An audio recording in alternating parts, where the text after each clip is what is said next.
Hi viewers. இன்னைக்கு April 8 Siragadikka ஆசை serial என்னாச்சுன்னு சொல்லி பார்க்கலாம்க்கு முன்னாடி சேனல் சப்ஸ்கிரைப் பண்ணாதவங்க மறக்காம சப்ஸ்கிரைப் பண்ணுங்க. இன்னைக்கு என்ன அப்படின்னு சொல்லி பார்த்தீங்கன்னா, அந்த பூசாரி வந்து பிரசாதத்தெல்லாம் மனோஜ் கிட்ட குடுத்துட்டு, இந்த மாதிரி ஒய்ஃப் கடைக்கு நீங்க குடுத்து வச்சிருக்கணும்ப்பா அப்படின்னு சொல்லிட்டு போறாரு. அடுத்து இங்க என்ன ஆகுது அப்படின்னா, அங்க வேலை பார்க்குறவங்க வந்து கொஞ்சம் நோட்டீஸ் மாரி மனோஜ் கிட்ட குடுத்து, இந்த மாரி நாங்க கேன்வாஸ்க்கு தான் போனோம். ரோகிணி மேடம் தான் சொன்னாங்க. இந்த மாரி பக்கத்துல இருக்கிறவங்க கிட்டலாம் போய் குடுத்து ஆஃபர்ஸ் எல்லாம் பத்தி பேச சொன்னாங்க. நெறைய பேர் வர சொல்லியிருக்காங்க சார். நமக்கு பிசினஸும் நல்லா டெவலப் ஆகணும்னே, ரோஹிணியா சொன்னானோனே, ஆமான்னோனே, இப்போ மனோஜ் அப்படியே யோசிச்சுட்டே இருக்கிறாரு.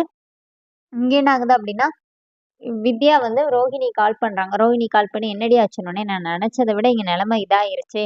ஷோரூம்க்கு போக்கூடாதுன்னு சொல்லிட்டாங்க, பார்லருக்கு போக்கூடாதுன்னு சொல்லிட்டாங்கன்னோனே, என்னடி லாக்டவுன் மாரி வீட்லயே லாக் பண்ணிட்டாங்களான்னோனே, ஆமா எதனாச்சும் ஒண்ணு பண்ணணும்னோனே, இப்போ வித்யா என்ன சொல்றாங்கன்னா, மொதல்ல மனோஜோட மனசுல இடம் பிடிக்கிறதுக்கான வழிய பாரு. இல்லாட்டி உங்க மாமியார் உன்ன ரொம்ப கேவலமா நடத்தப் போறாங்க பாத்துக்கோ அப்டின்னோனே, இப்ப ரோஹிணி அததான் பண்ணணும் அப்டிங்கிறாங்க. இப்போ அப்போ காலிங் பெல் அடிக்கிற சத்தம் கேட்டோனே, வித்யா வந்து ஃபோன வச்சுட்டு போய் இது ஓப்பன் பண்ணும்போது தான் முருகன் வந்து நிக்கிறாரு. கேக் வாங்கிட்டு வந்திருக்கிறாரு. அத ஓப்பன் பண்ணி பார்க்கும்போது அதுல ஐ லவ் யூ வித்யான்னு இருக்குது.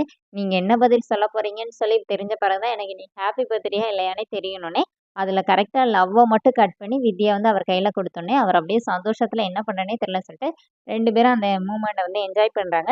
இங்க என்ன ஆகுதுன்னா, முத்து ஒரு சவாரி ஏத்துறாரு. அதுல 2 பேரும் ஏறுறாங்க. ஏறி காருக்குள்ளயே வச்சு தண்ணி அடிக்கிறதுக்காக ரெடி ஆயிட்டு இருக்கிறாங்க. அத பார்த்தோனே முத்து ஒரு இடத்துல நிப்பாட்டிட்டு, "இறங்குங்கடா கீழ.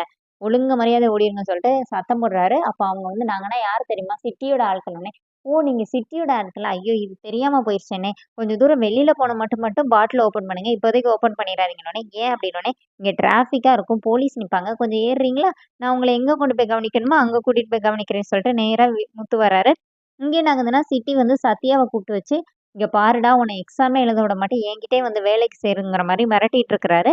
இப்போ முத்து அங்க போனோனே, இந்த மாரி இவன் கார்ல ஏறுனோனே, உன் ஆளுன்னு சொன்னோனே, பயந்து எங்கள இங்கேயே கூட்டிட்டு வந்துட்டானோனே, இப்போ முத்து அடி அடின்னு போட்டு அடி வெளுத்துடுறாரு அவிங்க 2 பேரையும்.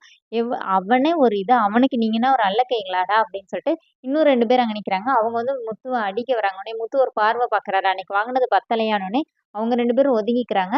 இப்ப சத்யாவ பார்த்தோனே முத்து, "நீ இங்க என்னடா பண்ற?" அப்படின்னோனே, "இவன் என்னை இழுத்துட்டு வந்துட்டான் மாமான்னோனே." "என்னது இவன நீ எக்ஸாம் எழுத விட மாட்டியா? பார்க்கலாம்டா" அப்படின்னு சொல்லிட்டு முத்து வந்து சிட்டிய திட்டிட்டு சத்யாவ கூட்டிட்டு அங்கருந்து கிளம்பிர்றாரு. இங்க வீட்ல என்ன ஆகுதுன்னா, ரோஹிணி சமைச்சுட்டு இருக்கிறாங்க. அப்ப ஸ்ருதி வந்து கிண்டல் பண்ணி சிரிப்பாங்கல்ல, அந்த சீன் தான். அதோட என்னோட எபிசோட் ரன் பண்ணிட்டாங்க.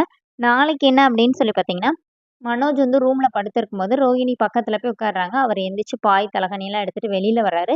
இப்ப விஜயா திட்டுறாங்க. "நீ எதுக்குடா வெளியில போன? உனக்கு என்ன ரூம் இல்லாமலையா போயிருச்சு? போடா உள்ள" அப்படின்னோனே, இப்ப மனோஜ் உள்ள ரூம்ல போய் படுத்துக்கிறாரு. ரோஹிணி கீழ உட்காந்து அழுறாங்க.